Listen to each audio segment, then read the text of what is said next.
Abdul Gang says, Alex, it's great to be on board. Hey, bro, I'm not joking.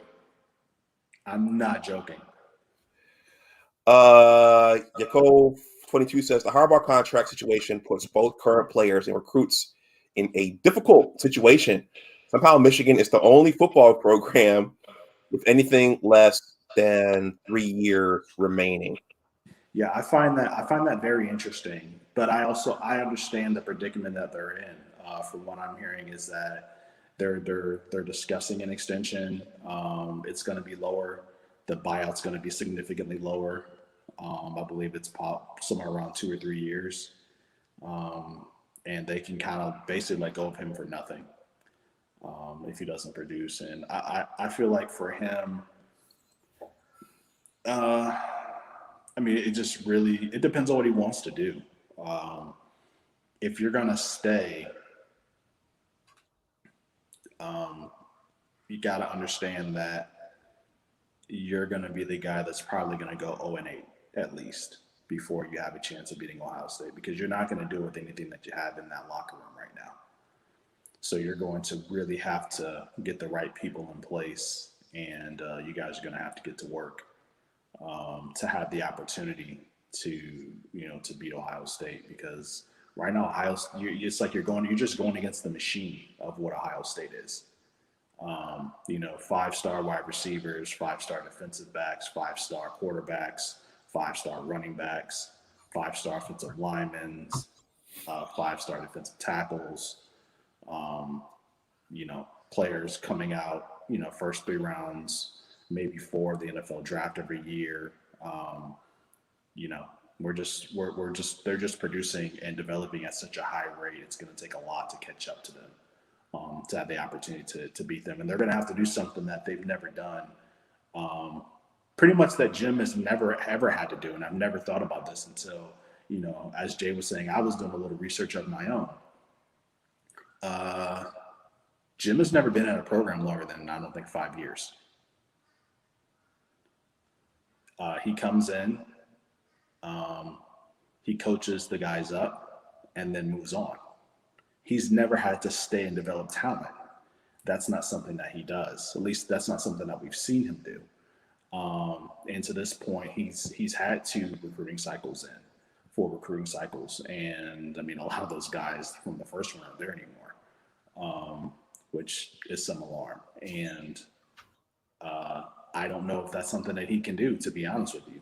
I don't know if it is. I don't know if he's that coach that can develop, that can hire the right people, bring them in the building and develop talent. I don't know if he's able to do that or not. It has yet to be seen. So I'm going to say no as of right now. Yeah, I see more people are coming in. If you haven't, if you're new, please subscribe. I think I'm at 782, so I need 18 more to get to 800. It's free. Use your thumb. Free. Free. If you want to make a donation, I just left my Cash App there in the chat. $1, $2, anything is welcome. The scary thing for me is with this Joe Milton thing is if he can't even create a culture in the locker room where something like that wouldn't happen. That is scary because that was the guy, that was the face of the team, Yeah, I mean, I hated to even have to bring that up, but I do my research primarily because I want to know that we're doing everything better than Michigan is, and that makes me feel good about being me. But that's a very, very scary thing on so many different levels. And even to this day, he's still part of the program, which is like mind-boggling to me. There are just things that happen in Columbus that would never happen, or the things that happen in Michigan that would never happen in Columbus. Yeah. If you had a coach, it doesn't matter if he's winning 9-10 games a year. If he's 0-5 against Michigan, he's out of there. Yeah. Gone. If he's 0-4, he's probably getting fired. Yeah. And even from Tressel to Urban to Ryan, there have been very hard lines in the program where if you cross this line, you're out, gone. And I'm not seeing the same thing. And even though, talent gives you second, third, and fourth chances, when you have the same or equal amount of talent in your room, it's easier for you to make that decision to cut bait. I feel like the moment that Joe said what he said, he's gone. Like, you can stay around for the remainder of the semester, but you need to find somewhere else to go to school because it's not here, because that's just completely unacceptable. Yeah.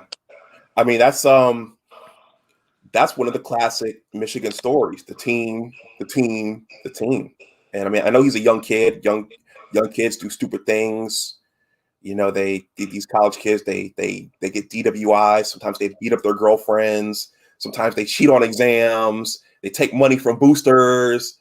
But that one right there, how you're going to war with those other kids, and that's a certain level of bitterness. That statement, it implies a certain level of bitterness. Yeah. Jay says they certainly did stack the Big Ten East heavy. I felt like they should put Michigan and Ohio State in different branches of the conference, but still always play the game.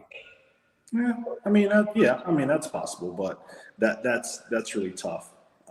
That'd be really. I'm sure that's probably tough from a scheduling perspective. But to kind of piggyback off what you're saying, I know I said this the other day, is that it's not what he said, right? Saying it is one thing, and I'm sure to be able to have that feeling says something about your program. The fact that he said it says something different about your program. The fact that he didn't care to say it out loud says something completely different. That is going to setting the expectation from day one. That is, in my opinion, a culture issue in a locker room. Like, it's not like, you're just saying it under your breath. You said it out loud, where like the team can hear you, which means that you don't respect the leadership in that locker room or the coaching staff in regards to setting the culture and leadership from that regard. Like, there's just so many levels of why you should never say something like that.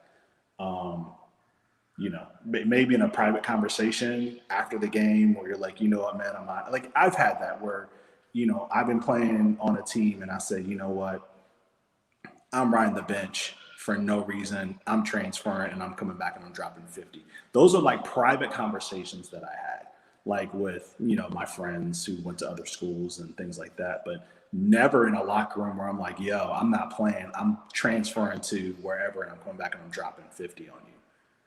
That just, the disrespect that you have for the coaching staff and the program has to be so high in order for you to even say something like that. Okay. Abdul Gain says quitting on the game will put the football team in the crosshairs for historic beatings going forward. I believe OSU will be going for 100 every time Michigan is the opponent. That's what we want. We might not get there. We might get to 70, which I'm okay with. Yeah. But as long as they don't get to 71, I'm completely fine with it. Jay Burke says, I'm telling you right now, if Michigan could get... Don't do it. We got it. Don't do it. Where is it? Oh, Jay, you're killing me, bro. You're killing me, Jay. Where is he? Ah, here he is. We have a Luke Fickell alert. We have a Luke Fickell alert. Jay, so Luke Fickell has been tossed around here along with PJ Fleck, and Alex doesn't like this. He swears Luke Fickell will not come to Ann Arbor. Never. Have an office in Schembecker Hall. So never. But I get excited every time I see his name show up here. Never. I think you do that just because it drives me up the wall. Dude, it's show fodder. It's show fodder. So I'm telling you right now, if Michigan could get Luke Fickell, you would instantly restore the rivalry. Sounds like he's doing a lot at Cincinnati with that. I have to give it to you guys, man. There's just something about that song that does get you pumped up. I got to give it to you guys.